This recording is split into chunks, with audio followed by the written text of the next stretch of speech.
And we are live. This time I'm way better prepared. I have started organizing the stream like 2 hours ago, trying to make sure that everything was organized, that there is no space for mediocrity, which is exactly what we want. And I'm getting better at this. So that was the second movement of my piece that is on YouTube. It's called Lienzos Migrantes, which translates migrating canvases, and you can find the whole piece on my YouTube channel. And I wanted to start the stream with a bit of my other music, just to get in the feeling of things. Hello, Lexi, how are you? Thanks for being here. Today I have a plan. Obviously, I'm going to keep working on the things that I was working yesterday, because obviously there's so much to be done. There's so much to be done with that passage, because as you could see in the last stream, it took me the whole stream. It took me a whole hour to nail that freaking groove. And I was talking to my wife after, and it says, like, from my side, I feel somewhat embarrassed because it looks pretty easy on the paper. It's just semiquavers, some simple syncopations, but when you do it and you try to add all the things that you need to do with the pedal and listening and trying to match the rhythm, it's just a nightmare. And it takes so many attempts to just get the right feeling, and only and what I've discovered is that it's only when the body has really got the right feeling of what the body needs to do in the music, that's when things start happening. That's what muscle memory is a thing, because muscle memory is not that you just repeat things until they're part of your body, right? Muscle memory is that the way that we register our actions is through specific feelings, and these feelings of these actions is what codify the music that we play. So when we're playing whatever music we're playing Beethoven, we're playing Van Hal, Bottesini, Mozart, Mahler, whatever. These musics have a very specific physical code, and the way that we learn the music, the way that we actually learn this music, the way that this music stays within us, is not because we have a good memory or anything. It's because our bodies process the physical patterns that are required to play this music. So what I mean is that whatever you play, Mahler, Beethoven, they have a physical code that is necessary for these pieces to come alive. And when you start to be aware, you have this self-awareness of how your body, your specific body, because every body is different, how your body has a role with the music you play. And then when you're aware of what your body is doing, everything from the tip of your toes to your eyes, to the tip of your fingers, to your belly, to your back, to your bottom, everything is incorporated in this musical code. And when you start to be self-aware of how all these things join together to produce these specific efforts that are required to play specific musical actions, that's when muscle memory happens. So what I'm trying to say, and I build my entire music upon it, which is how to develop a physical language that can be translated into a musical code at the same time. So, and I wrote a lot about this on my PhD, and which is still in progress. It's a never-ending effort. But what I'm trying to say is that, for example, like yesterday, I was struggling a lot to play these few bars. What are they? 8, 9 bars of the second movement. That, you know, on paper, they seem pretty easy because they're just like some notes here and there, very pointillistic, if you want to call it somehow. And but for me, the only way to really understand what the music is doing is to go to where I actually used to compose this music, which is upon the distances that I have to travel with my left hand. So what I'm trying to say is that what I intended with this music is that an additional layer of expression is the perceived effort, physical effort, which means in this case the physical displacement that I have to do with my hand across the fingerboard. So, you know, I could play the same note, let's say this and this. They're exactly the same harmonic, mathematically speaking, in the harmonic series. But for me to play here is not the same, obviously, because there is a different, more contrasted physical expression. This is low tension. This is more tension, as you can see. I made a mistake. And even though I'm playing the same notes, so if I'm going to do this type of movement, that's going to imply a different type of musical tension.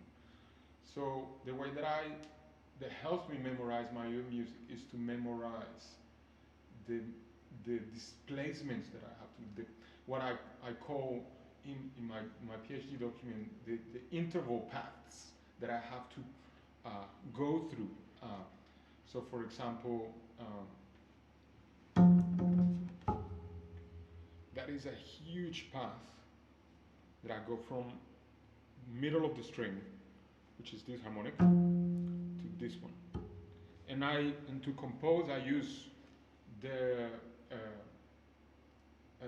position according in semitone. So obviously this harmonic is in position 12 because it's 12 semitones until here, and this position is 28 because it's the 28th semitone of the string. So I go 16 semitones distance, which implies a specific amount of tension. That if I go, the same harmonic can be found also in position number 9 here, and that's only 3 semitones that you have to travel. That is 5 times less effort to color somehow. All right. So now that I talked about that, I wanted to. So I was thinking that I need to fix the camera. Sorry, there has to be a bit of mediocrity still involved. Okay, so before we start, so I have a plan for today. I haven't, like between streams, I don't touch the bass at all because I want to keep it fresh. I wanted to make sure that I'm being recorded doing stupid stuff, mistakes, suffering, going through hell, and then to finally through this process be able to construct something at the end, which is obviously the aim of every practice session that we do. So what I was thinking about, I was just trying last night and this morning I woke up early and started working on a plan that I had to do today. Obviously I didn't touch the bass, but how can I start rotating information so that everything that I'm learning here really stays in And so when I record the piece in like 2 or 3 months, probably 4, then I can actually don't have any blockages of information, and I can completely play the whole piece. And the whole piece is extremely well organized in my head, so I can do the best I can and be very efficient at the recording stage, which is one of the most difficult things you could do as a musician. Recording is worse, is way more stressful. I would say that, you know, obviously a concert is one of the most wonderful experiences for us musicians, because it's a beautiful experience. But recording an audition, no, that's it can be very unpleasant. So I'm gonna show you this. So this is obviously our music, but I also created a little spreadsheet of what I call my progress chart. I don't know if you could see it very well. I'm going to. So I have created 3 little sections, which is obviously the 3 movements on my piece, and obviously every cell on this spreadsheet is a bar, is a measure. So obviously it's easy to understand. Red measures, I haven't learned them, I have no idea. And the green are the ones that I have learned, that I feel confident to say I can play this. So obviously this first section of the first movement is the first page of the first movement that we cover on the first 2 streams. And this second section here, I've only learned 9 bars of the second movement. And third movement, I've not even come close to playing not even 1 note. So what I am going to do today is that I'm going to revisit these 9 bars, because they're super important. And I need to keep going through that information and make sure that information keeps getting better, keeps getting more precise. And I am going to try and learn new bars of the first movement. So we're going to increase the green cells here, and we're going to make sure that these green cells in this area stay strong. Because I think I did something well yesterday, and we need to keep it in that way. So let's jump right into it. So I have my tuning up, because I need my tuning up, and because I'm gonna try today to not only make sure that the groove is really good, but I'm gonna start trying to detune the string.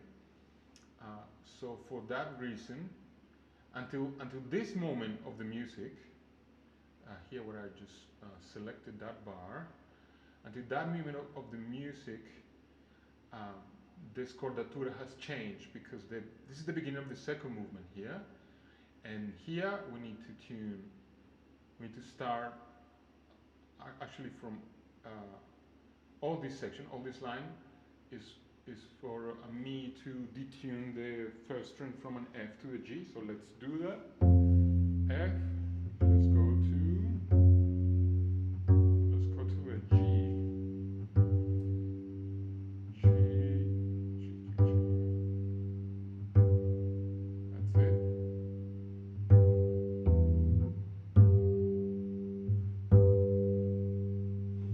That is a beautiful G.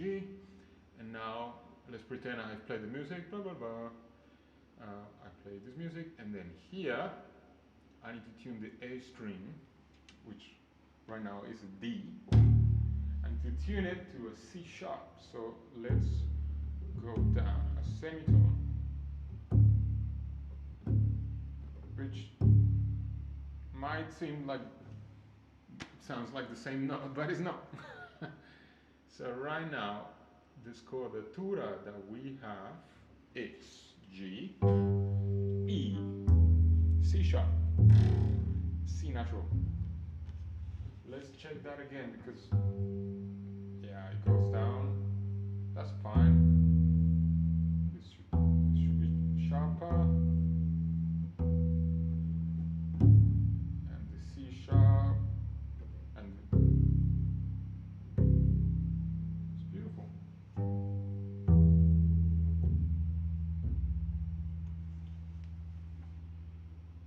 Those are our notes. So now we have to tune the second string to an E flat, and I have to do it in between these note onsets. So that's where I'm gonna suffer today. Hey, my mom is here, and Phoebe. Hi, mom. I'm on YouTube. All right, so let's jump into it. So this is now you are going to hear the piece how it should actually sound. You're actually going to hear the piece in the right tuning. Sorry, I need to fix my chair. It's a bit uncomfortable. Phoebe, everything is going smooth today. The only thing that I messed up was the angle of the camera, but we're getting less mediocre every day. Thumbs up for progress. Who knows what's gonna happen tomorrow? That is, tomorrow is a special day. Tomorrow is concert time. All right. So, let's try and do this. Let's try and jump straight away on the second movement, what we did yesterday. Let's see what happens. Just jump in the cold water. I haven't touched the bass at all. Obviously, I'm just tuned the bass, but I haven't played this music today. So, sorry, I need to put this cable behind my head because it gets in the way. All right, let's jump straight into it. So, feedback, the time of the delay time, 3 seconds, and then let's put feedback 90, 91, or whatever. It's very similar. All right, so we have G, E, C sharp, C natural. All right. So I just want to explain very quickly because now we have this scordatura. So the first bars that you see on the screen, the first 4 notes are actually G's, right? The next note that is marked as an F sharp on the second string is a G sharp. The next group of notes, which are marked as C's on the first string, should sound as G's, which is the same G's as this one. But as you can see, there's a massive change in timbre. And if I do it as a bitone, is another change of timbre, which is exactly, you have the same note and you have so many different colors, and that's the beauty of the physicalness of playing techniques.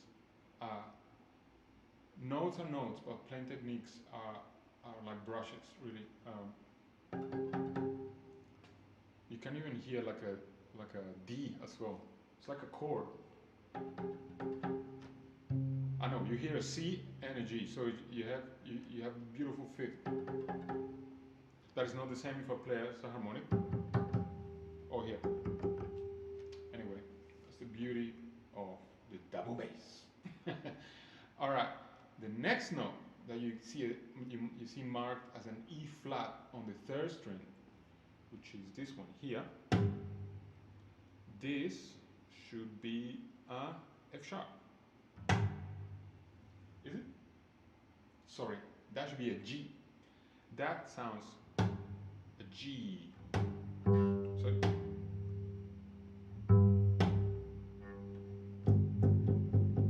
this is as players pizzicato. The next note is this one, sounding G. The next note, which is marked as a B, on the fourth string should sound a G. The next group of notes, G is on the first string, G.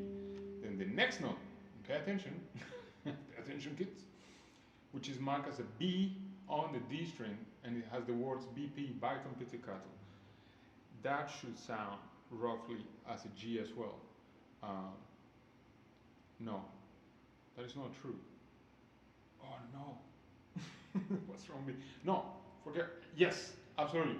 But here's the trick, that B should be a quarter tone flat.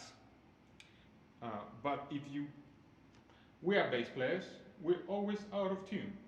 So if you try and play a B, I'm sure we will be out of tune. That means that we're probably gonna hit that G. So if I put my pinky on the B on the D string and I pluck on this side of the string, it should sound a G. There you go. But that hurts like crazy. So maybe let's not do it too much. And then the last note of that 4 bars is this G sharp again. All right. That's for you to understand how scordatura works. I don't put the real sound. Well, I did put the real sound in the second bar, but I don't put it because it distracts me, and I'm one of those people because I don't have perfect pitch. I think I have pretty decent relative pitch. So what I'm writing, what you can see on the music, is just the positions. You don't need to worry about when you play my music, and we just recorded my septet, and when you play my music, and Phoebe can attest to that, you don't need to worry about where to find the harmonics, because I notate the harmonics exactly where they are. You just need to worry about getting them to sound right. But if you are interested to know what the pitch is, I can also support the effort with a harmonics chart, or I put an osea bar on top. Anyway, all right, enough talking. I love to talk, but we're here to play music. All right, I'm going to start from 214, which you cannot see on the screen, but you know where it is. Here we go. Well, I need to. You know what? I'm gonna wing the tempo. I'm gonna try and see if I can get into that 4/4 without. I'm gonna wing it. I'm gonna see if I'm the master of the delay. All right, here we go. Here we go.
That was good. Like, he was going really well, but then I couldn't follow, and it's because of something that I did, and I didn't tell you what happened. So the 4 bars, when it says tune second string to E flat, I actually this morning, just before I started the stream, I actually changed some notes. And this is part of my process, because I'm on this stage where I can compose now from the performer side of me instead of the composer. Then I see what works and what doesn't work. So I was thinking that from what I listened to yesterday, um, I think that to to be able to tune the string to an E flat, I need to add some what I want to call as assistive notes that will make the process just a bit easier. And I need a reference note that I can detune. Obviously, the open string, which appear twice at the beginning and the end, because that's where we need to detune, and that's gonna help me with the tuner. And also, I change a few notes. So the first two notes of those 4 bars I changed, and I changed all the notes there. So I think I need to practice it again because I haven't played this. I changed the notes. I need to try and learn it again. Sorry, we're back to scratch, sort of. Don't worry. Bear with me. All right, I'm gonna start playing from those last 4 bars of that first line. So where it says tune the second string to E flat with the new notes. Let's see how it goes. So the first is this note, which is a B, and then D. And then I change this one, open string, and I change this one, which this should be an E flat. So this is the note that we need. All right. We have to go from here to this, right? Right. And the next note stays the same, which is a G sharp that would be transformed into a G natural. And then the next note is this. So this note will have to transform to this in a different register, obviously. And then the next note is the same, and the next note I changed because the next note is this. It used to be a G and now it's an F sharp, not real sound. And now the next note is this and this. So let me try and learn this because I actually changed like 50% of the notes, probably more. So 1, 2.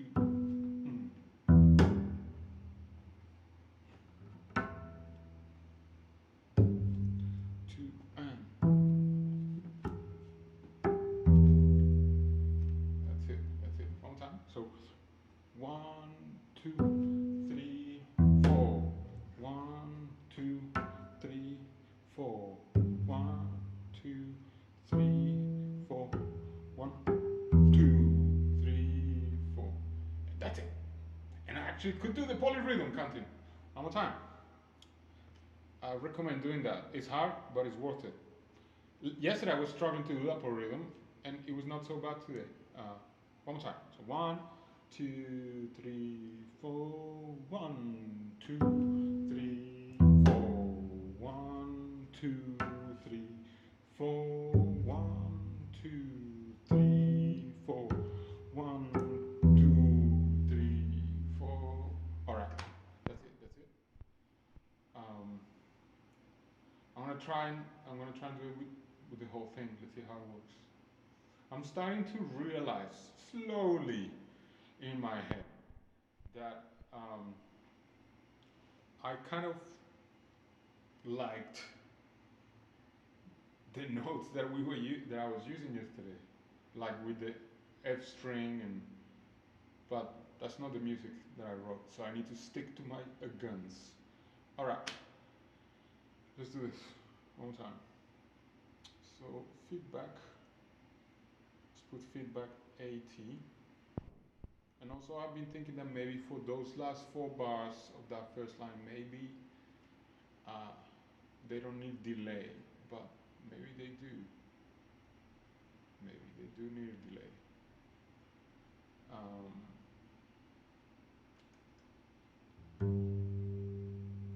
Maybe they do need a delay. Let's see. Just turn off the reverb.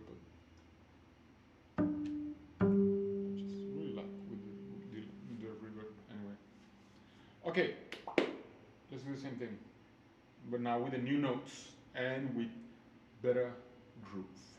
Here we go. Here we go.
did it! I did it! I did it! Ah, this feels so good. this feels so good, man. It just feels so good because, and this is what practice is, you know. It's just a silly thing. It's just a small thing, but then this, because I'm documenting this process through these videos, then you can see that you know, how you build up things and how it's worth building them, because when they start to really pop, like it's just an amazing feeling after 2 or 3 days of just slowly putting bricks, and then you have a beautiful big wall of sound. I'm gonna do it one more time just to get more comfortable. Also because what I didn't do now, and I need to do it again.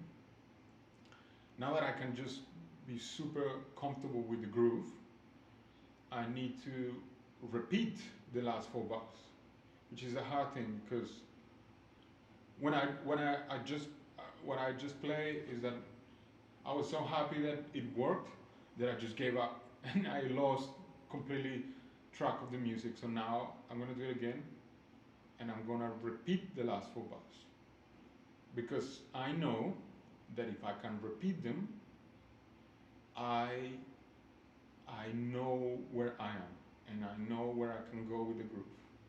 So I know that if I can repeat this, that I really know what I'm doing. I can have that beautiful feeling that I know what I can do and I know what I'm doing. So I don't know what you think, but in comparison to the pitches that we were using yesterday, with the F string and with the D string, it sounds a lot different. It sounds more earthy. It sounds darker. It sounds, even though the G string is a tone higher, so it should be brighter, but at the same time everything sounds darker, and I think it's because all the notes are meant to be sort of the same note or the same register, so everything gets dimmed down to just the same pitch color, let's call it like that. In contrast with yesterday, that there was a more variety of pitch because we have F and we have G. Now we only have pretty much G's and G sharps, and with the occasional interjection of the open D string and so on. So I'm gonna do it one more time. I'm gonna try and repeat that groove, and I'm gonna try and repeat it straight away. Like, I'm not gonna leave a bar in between. I'm gonna try and play everything straight away. So what I'm doing, and also, I'm sorry, I need to explain what I'm doing as well. So bar 214, which you cannot see on the screen, but it's just the bar before. I am playing it. I'm sure you've noticed this. I'm playing it 4 times. I'm repeating 4 times, and I'm jumping straight into 215, and I'm repeating that twice. No, I'm repeating it once. Sorry, that's redundancy. And then I'm going straight into 219. So I'm gonna do that. Even though it's not marked, I am going to, if you excuse me, that needs to be corrected. So that I'm going to put a repeat sound here. Here we go. Beautiful.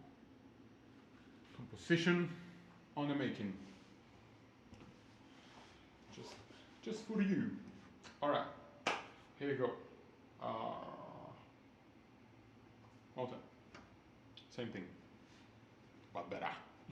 That's always the aim, man. Here we go.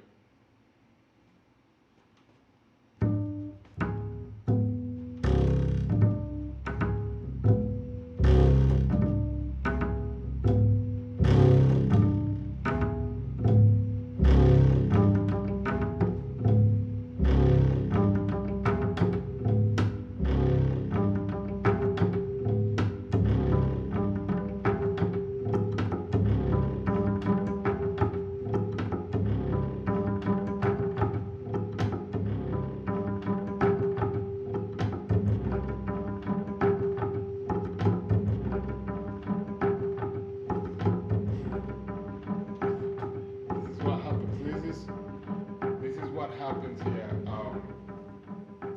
because I made a little mistake. The first time that I played that section, that starts on 215, I made a mistake on the last, obviously on the same spot where I keep making mistakes, which is those F sharps at the end of that section. And I made a mistake in the first repetition, in the first,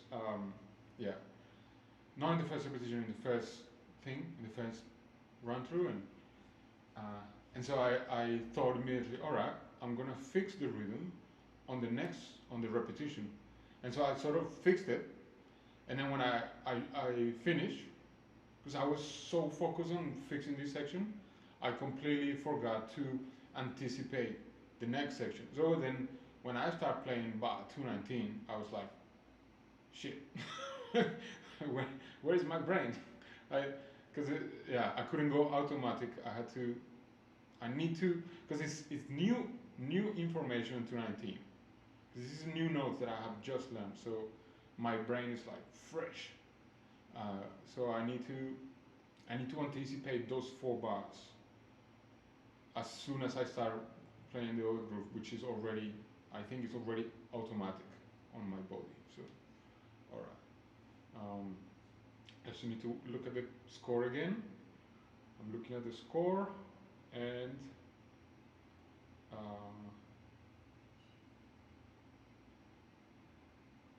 I need to find where I need to count, because as soon as I finish those 3 F sharps that are at the end of that little first section, I need to understand where can I hold myself from the continuous beats. So let's do it again.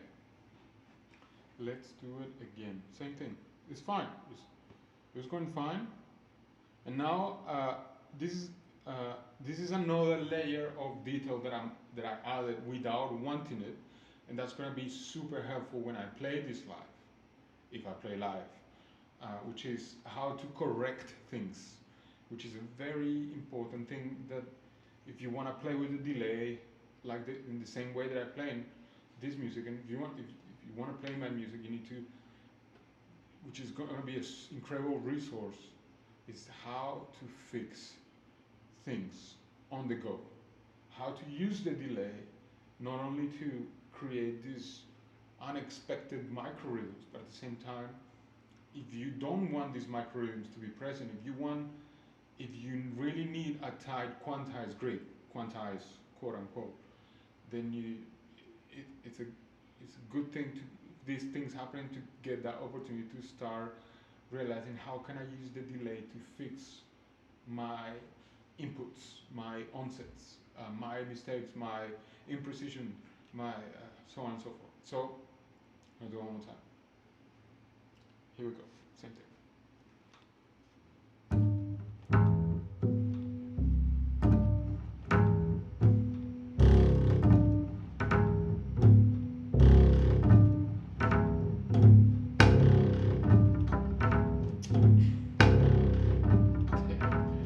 So I got really cocky, and because I've played that bar so many times, I thought, you know what, I'm gonna put a little phrasing, and I'm gonna do something flashy at the end. And what happened? I didn't anticipate the next bars, and then I got caught off guard. This is what happens. It's all about anticipation, and then for this music, the anticipation has to be super long term. And we're not talking about the next bar, we're talking about the next 4-8 bars. We're gonna do it again. We are going to do it again. Here we go.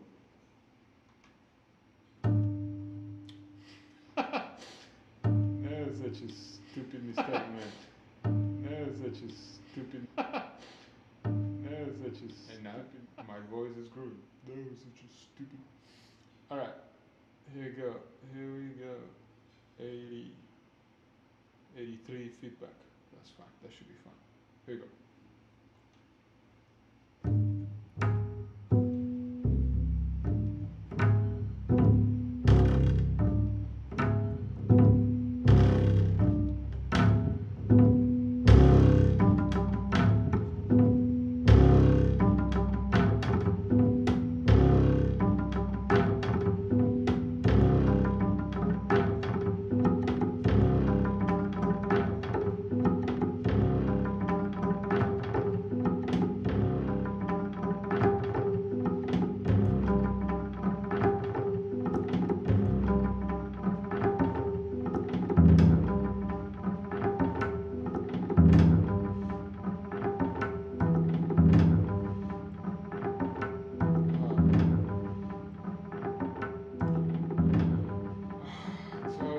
this is what happens.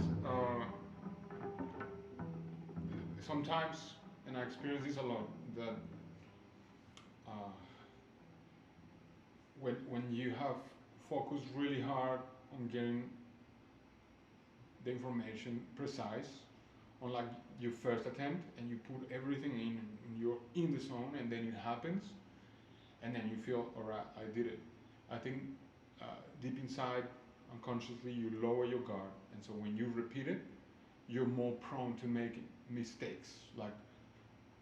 And then I think the process starts to get really valuable when you have to assess where have my consciousness lowered the guard in terms of I don't know how to explain this, but how, damn, what process have my brain decided to not put so much attention to? Because now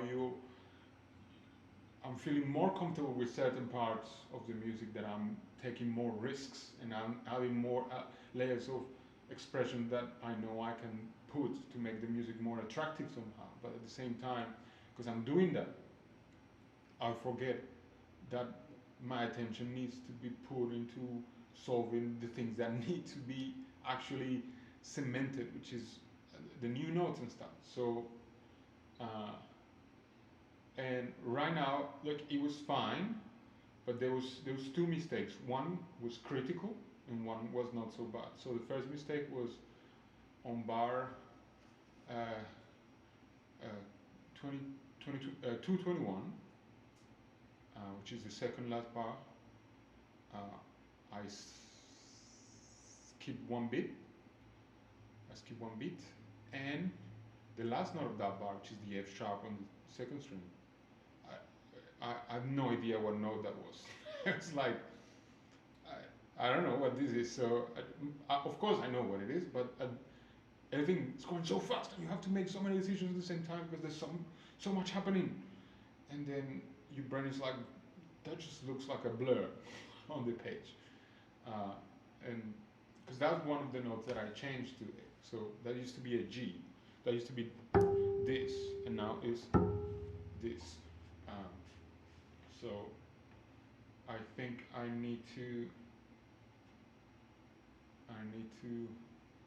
What I'm gonna do is I'm gonna run like a little metronome thingy on the delay, just 4 crotchets, just to give me like a metronomic grip, and I'm gonna practice those last 4 bars. Make sure that they're absolutely tight on the metronomic grip. So I'm gonna run bar 214, but I'm not gonna play 215 that section. I'm gonna try and fit that from 219 on the metronomic grip. All right. So this is the 4/4.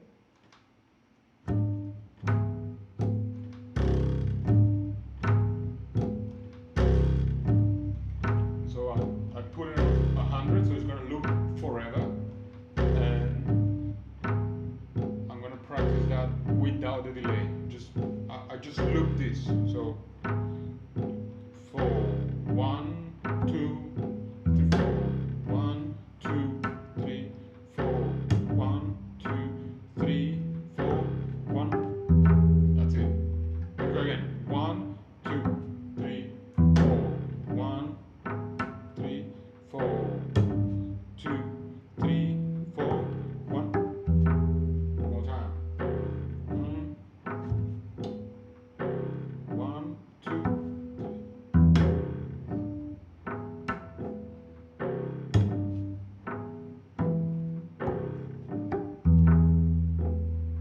Let's put the delay. Let's see how it sounds.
makes you want to dance. I guess the Colombian in me just putting grooves everywhere. And as the people that know me from Colombia, they probably laugh. Well, if they ever gonna watch this, I don't know, probably not. But people from Colombia, I was the more how can you say it, the most flavorless Colombian ever. I can dance for like I know how to dance, but I'm not like this super virtuoso dancer like you, like I all the people that or a lot of people that I've met through my life. It's incredible what they can do with dance. I'm just like this insipid person from the capital, which is very cold, and I think that I learned how to dance out of desperation and survival in a place where everyone dances, and that's how you get through life. And I guess the way that I can get a bit more groovy through life is through this music, and the way that I can dance is with my left hand instead of with my hips. All right, enough stupidity. All right, that was a good groove.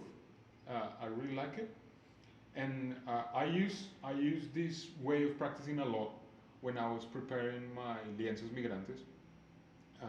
The third movement of lienzos migrantes is really hard because the whole movement is meant to be played with extreme rhythmic precision, and so what I would do is I would loop a metronomic grid like what I just did, and I try to really play all the rhythms on top and really try.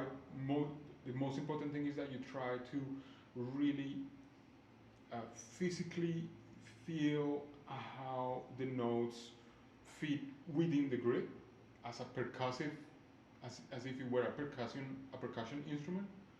So it's not just to put the notes in between the beats, but to make sure that the notes that you're playing are basically dancing with the beat, right? So pa taka katum tum taka ta katum ta ka ka katum. That's supposed to be the groove, right? But obviously with macro-rhythmic inaccuracies, it's gonna feel even groovier.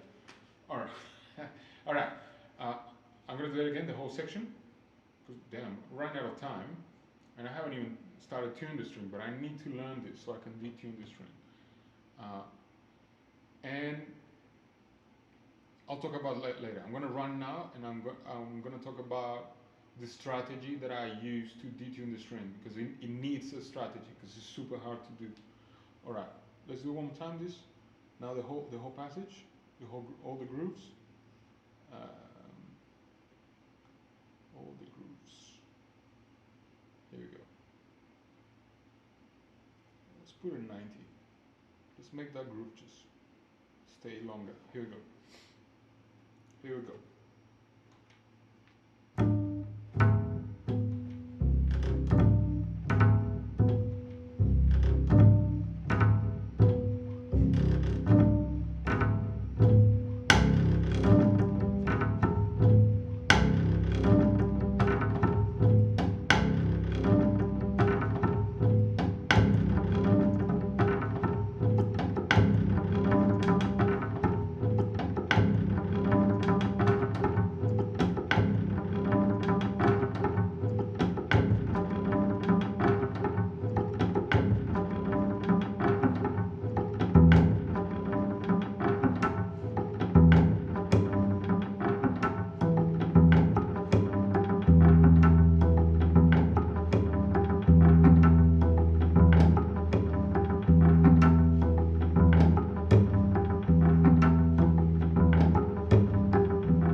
work finally is paying off. 3 days of work and I can finally play 9 bars. Damn. Alright, now I'm gonna leave it looping, just the background music, my background music. Alright, so that's it. I got the groove. So, now I need to assess. I need to create a strategy on how to detune the string. So what I've done, because I've already played the first page of this movement. I played it last year. The last 2 videos that I put on my Instagram of me playing is actually the first page of the second movement, and where I detune the first string and I detune the third string.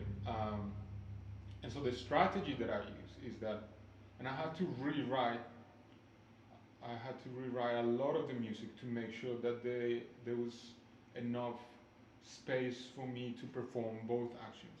Because the first version I had written of this piece, I miscalculated the space that I needed to detune the strings, because it's actually, you know, it doesn't happen automatically. I don't think I've ever played a piece that you have to detune your string in the middle of the performance. Like I've done it like improvising, you detune the string, but you don't have to go to a specific place or a specific pitch. This is different.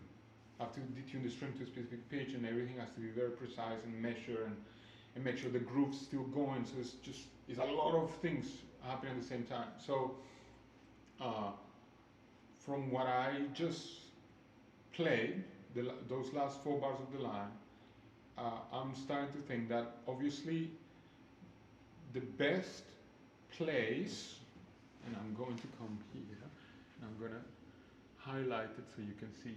I think that obviously, and this is pretty obvious, so the best place to start detune the string, it has to be here, where we have 3 beats rest, which seem a lot, but it's probably not a lot.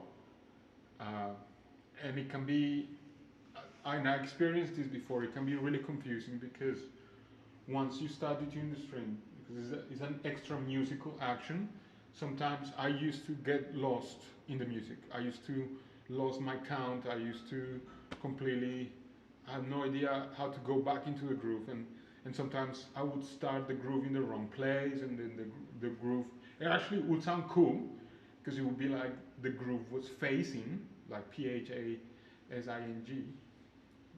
but it's not what is intended. So I think this is a place here that I can detune the string. Obviously, at the beginning, I have 2 beats, but to be honest, what I feel is that I'm gonna have only 1 beat, because I usually take this beat to regroup myself, because for me, this rest belongs to these 3 notes. So these 3 notes resolve to the rest. So the gesture here is ta ta ta, and that. The rest, the ta ta ta, ta ta ta, it's part of that little motive. So I don't think I can use this rest to do anything. So it needs to be a super quick action here of start detuning the string. But now that I think, because I'm gonna loop, I'm gonna groove, I'm gonna play this groove several times. I'm gonna repeat it like 2 or 3 times until the string is detuned. So I'm not gonna start detuning the string on the first time, because this note needs to sound on the pitch that is like as if still were the E string. Right? I don't know if I make myself clear, but yeah. So this could be a place that I could detune the string. This could be a place where I can detune the string, and this. So we have 1, 2, 3, 4. This is the best one, because we will hear the open string going down, and that's exactly what we want, and that's exactly why I changed this note to an open string. So then we could hear this beautiful glissando of the string, like something like, and that's what we want. So, and here, there's plenty of time. So I think that the best spots are in order of accessibility. Let's call it somehow. First, second, third, and last. But to be honest, this is part of this, obviously. So we have 4 beats here to detune the string, 4 beats and 1 semiquaver. Let's just jump into it. Let's see what happens. So I need to create this strategy because I need to memorize the strategy. So I'm going to start.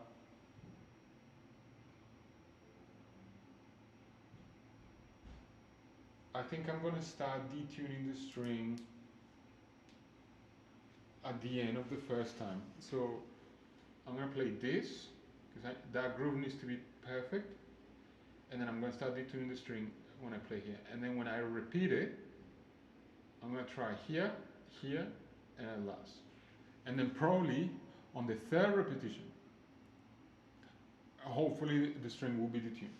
All right, let's see how this goes. Every time I do these new things, I get nervous, but it should be fine. All right. I don't think I'm going to be able to go back to the first movement because it's so much work that needs to be done. All right. Let's do this.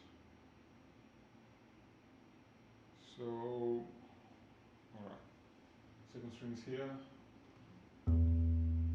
Make sure it's firstly in tune. So we have E. Come on, E. You're too flat. You're not supposed to be flat.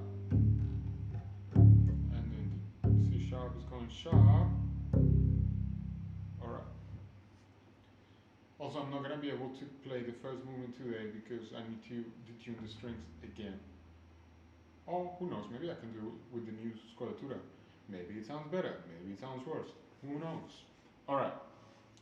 Let's put feedback 90 is actually pretty good. So I'm going to write that down later.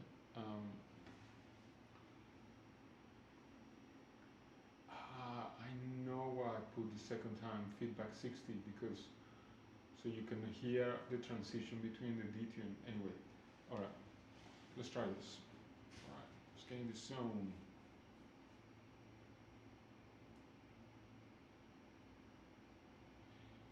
I think this is gonna be a disaster. All right, no, I cannot think like that. All right, here we go.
Okay, I did it. I did it. I thought I had jinxed myself when I said I couldn't do it, but it actually worked. The only thing is that it wasn't fast enough. I think it took way too long. I don't know. I didn't count the repetitions. I think they were like 4 or 5. No, I think they were like 5 or 6 or something like that. And it needs to be done in like 3. And there's something I didn't remember, and now I remember now from when I played the first page is that uh, tuning the pegs. That's another instrument because each peg has a different type of resistance, and some pegs are faster, some pegs are slower. So now I'm getting the right feeling of how fast do I need to turn the pegs. How I don't know if it's clear what I'm trying to say, but I think I was turning them too slow because I was just trying to see what is the resistance of the peg. But I was really happy that the grooves were absolutely awesome. Like there were some really tiny inconsistencies, but like inside my head, I was able to really stay cool, and I saw the groove fitting in extremely well, and so I was happy with that. And I don't know if you could see, but after on the second and third repetition, I was playing the groove by memory for the first time. So because I was just so worried about where can I detune the string, and I missed some opportunities, and I think that's why I got so slow, because I was just really trying to memorize the groove so I could have that on automatic pilot so I could start detuning the string. But it was excellent the way that the groove was maintained, and that I could hear how the groove works, and but now I need to improve the speed, the fastness of the detuning process. So that's great. I'm gonna try it again, and let's see what happens. Now that I feel more confident about that, and I'm gonna try and do it faster, the detuning. So I'm gonna try and set a limit of 3 repetitions. If I cannot do it in 3 repetitions, then I need to do it again and improve that. But that's the next goal.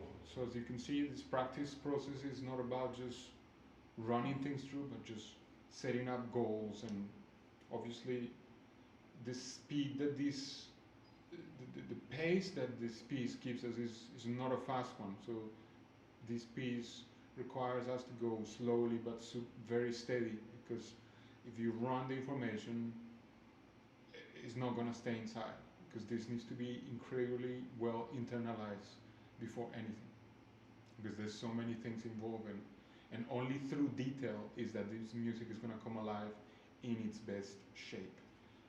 And it's exactly how I've always done my music. When I used to play in my performance career, is that I would try and put as much detail as possible in every single aspect of my performance. And this was especially useful when playing extremely challenging repertoire, like like the Berio sequenza, things like that. Anyway, I'm gonna do it one more time. I'm gonna speed up the detuning process because it needs to be faster. And if it's faster, then you probably can hear the glissando or the tuning even better, which is what I want. All right, here we go. So okay, so I need to tune back to the E natural.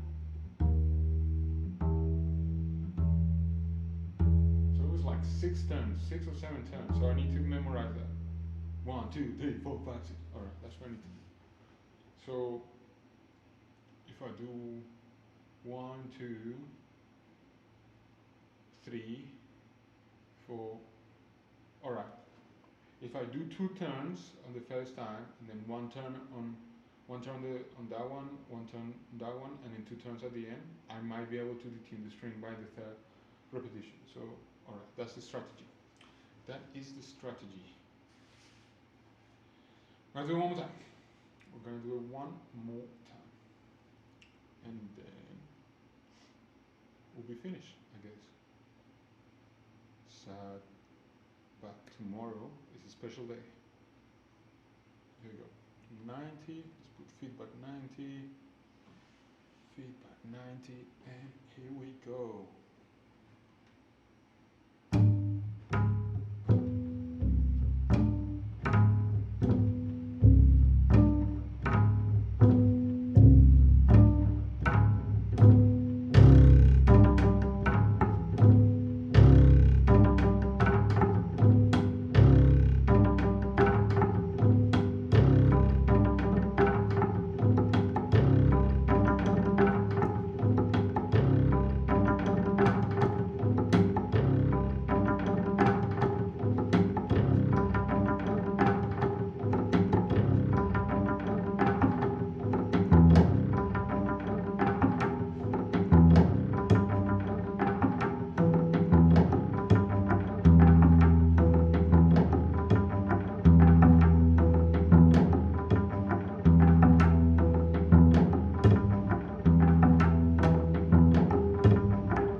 It was faster.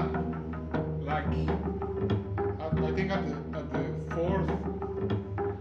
the fourth repetition, I got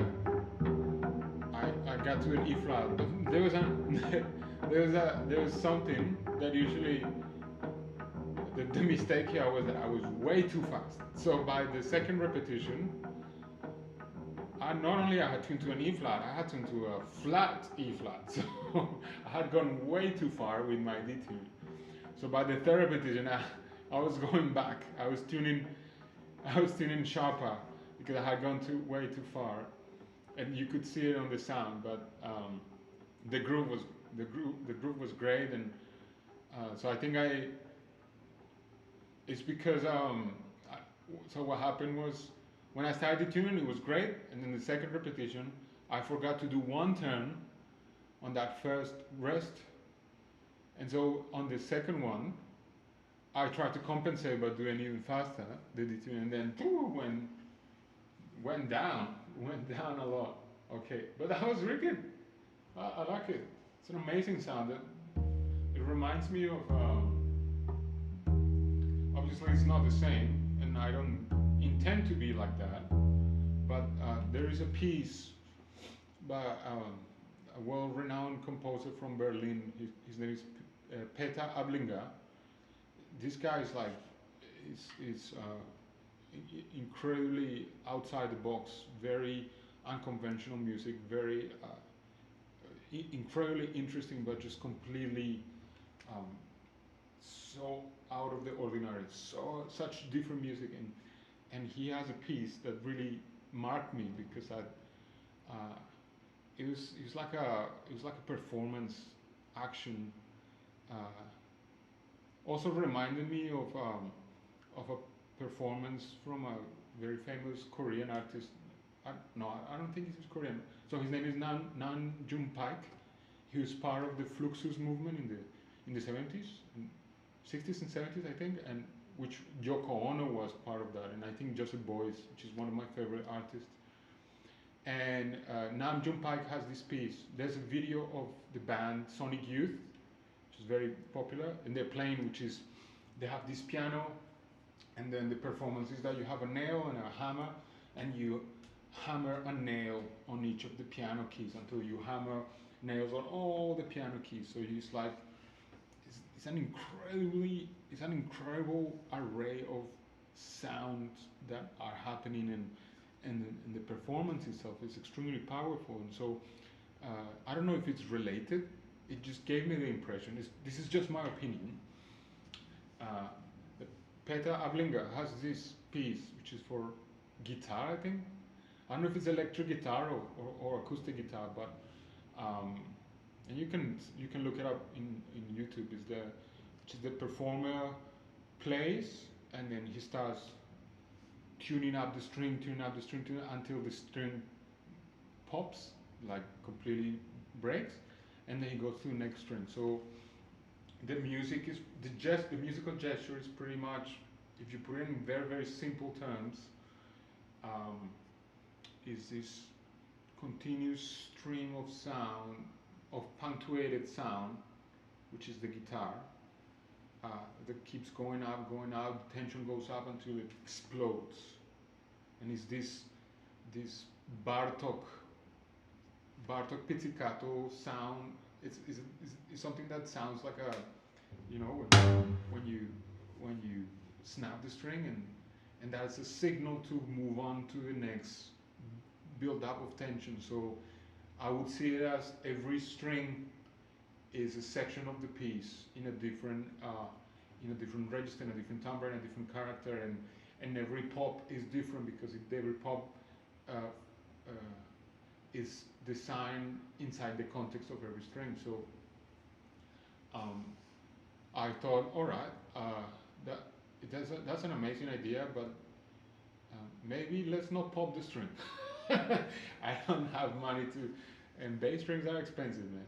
So I always wanted to see what happened, to detune the string in the middle of performance, and to create a sound spectrum that is based upon that transformation and all the micro frequencies, all those small frequencies that lie between each defined tempo pitch. Obviously, it's tempo, quote unquote, but it's not precisely tempo. But all those pitches that go in between when you detune the string. And the beautiful thing is that those small frequencies are gonna be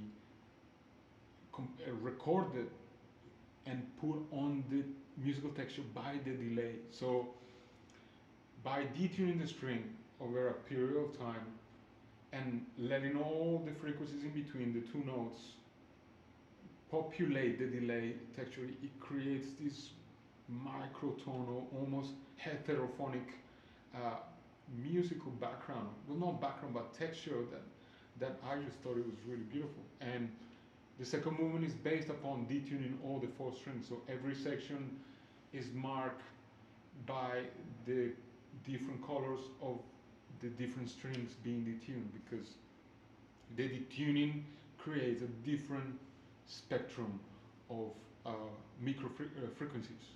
I don't know if that's clear, but this is my intention. So every string has a color, and then in that way the second movement has these four sections that they all have a different color without snapping the string. So there you go. So I think I don't know if I should do it one more time. I think I'm fine. I think I got the feeling. I know what to do. And tomorrow, obviously, tomorrow I'm gonna try my best. Oh no, tomorrow. Tomorrow is concert, baby. Tomorrow is impro time. So tomorrow, forget about it. There's no practice tomorrow. It's only improvisation. So tomorrow will be a nice thing. It could be 10 minutes, it could be an hour, who knows how much I'm gonna improvise. But all right, Monday when we go back to the practice stream, we're gonna try and do this. This looks crazy, but it's not. It's actually pretty easy. And as you could see, I wrote some phonemes on top of each note, and I'll explain on Monday why are these phonemes there, because these phonemes are the absolute key to play this passage, because the rhythm is complex somehow, because it's a polyrhythmic ratio of 7 against 4. So every of these notes is the forming element of that ratio of 7 against 4. So they need to be played with absolute precision, because through the delay. After playing all these 4 bars, the sound in the delay has to be a continuous division of 7. You know what I mean? So I need to play this note exactly there, this one exactly there, this one exactly there, because at the end of this bar, the delay is going to superimpose all these notes and it's going to create a subdivision 4. So these 4 bars, I'm using them to modulate from 4/4 here to 7/4 here, which would be the equivalence of having a crochet here, which is the same as having a crochet in septuplets here, like this one here, that you can see very clear, or this one here, a crochet in septuplets. All right. So, yeah, thank you so much for being here, those who were here.